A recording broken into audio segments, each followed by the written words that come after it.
السلام عليكم ورحمة الله وبركاته. مرحبا بكم معايا في فيديو جديد. اليوم غنهضروا على شركة اوريفلام ولكن بطريقة بسيطة بزاف. غيكون الشرح موجه للمبتدئين اللي كيسولوا شنو هي وكيفاش كيكون الربح منها. الا كنتي عمرك ما تعاملتي مع اوريفلام خليك معايا للنهاية غادي تفهم كيفاش غادي تربح. اول حاجة، شنو هي اوريفلام؟ اوريفلام هي شركة كتبيع منتجات ديال العناية بالنفس بحال الكريمات، العطور، المكياج ومنتجات الشعر والجسم. الشركة ما عندهاش محلات. المنتجات كتوصل للناس عن طريق الاشخاص عاديين بحالي وبحالك. يعني من الشركة مباشرة تيجي عندك المنتج، ما كاينش وسيط وما كاينينش محلات. شيء تاني حاجة، شنو كيعني نكون مسجل مع اوريفلام؟ منين كتسجل مع اوريفلام كتولي تقدر تشري المنتجات بثمن اقل، تقدر تبيعها للناس بثمن الكتالوج وغير تستعملها لنفسك، وما كاين حتى شي اجبار تبيع وتجيب الناس. يعني داكشي كيبقى على حسب الاختيار ديالك، بغيتي دخل اضافي بيع وشري، بغيتي تعتني غير بنفسك وتاخذ بثمن اقل من الشركه ممكن. دابا نجيو للشرح اللي مهم، البيع المباشر. الشركه فيها جوج الانواع ديال الربح، الربح ديال البيع المباشر والربح ديال البيع الغير مباشر. غنشرح لكم كل واحد بوحده.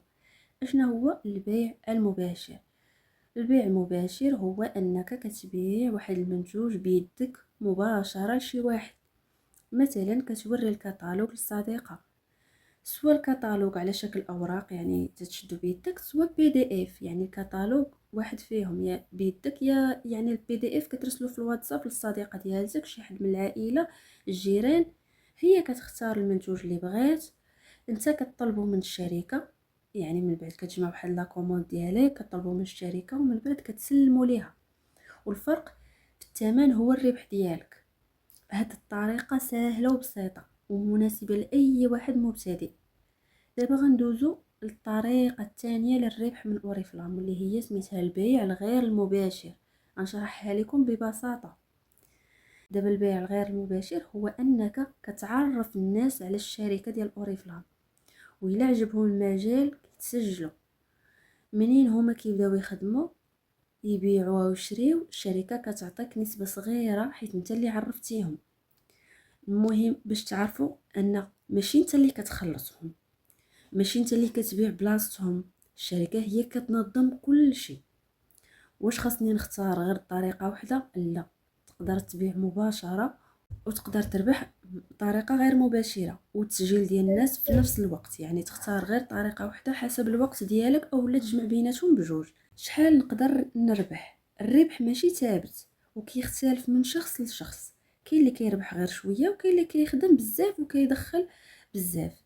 كلشي كيرجع ليك، الوقت ديالك، المجهود ديالك والطريقه اللي كتخدم بها. نصيحه، ما تبداش باحلام اللي كتكون كبيره، بدا بشويه عليك، جرب المنتجات، فهم شنو هو الكتالوج، بيع للناس القرابين ليك اول حاجه، ومن بعد قرر واش تبيع غير عن طريق البيع المباشر او لا تقدر تضيف عليه حتى البيع الغير المباشر. خلاصه، اوريفلام الشركه معروفه، البيع فيها سهل، الربح فيها ممكن، ولكن ما كيجيش بلا خدمه. الا كنتي مبتدئ خذ الوقت ديالك وفهم مزيان ومن بعد قرر. الا عجبك الشرح ما تنساش دير لايك، اشترك في القناه وخلي لي تعليق الا عندك شي سؤال.